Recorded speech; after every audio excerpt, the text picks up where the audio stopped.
19 বার বিসমিল্লাহ বললে কি হয় জানলে আপনি অবাক হয়ে যাবেন। বিসমিল্লাহ মানে আল্লাহর নামে আমি শুরু করছি।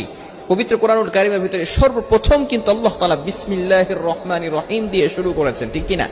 বিসমিল্লাহির রহমানির রহিমের ভিতরে অনেক ফজিলত রয়েছে।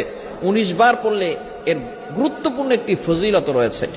ওমর রাদিয়াল্লাহু তাআলা আনহুর যুগে রোম সম্রাট একবার ওমর রাদিয়াল্লাহু তাআলা আনহুর কাছে এসে হাজির হলেন।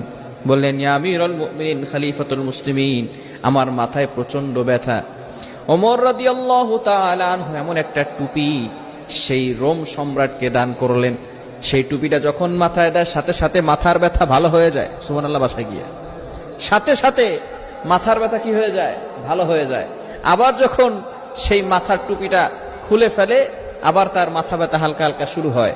এবার সকলে অবাক হয়ে গেল সেই টুপির ভিতরে কি আছে।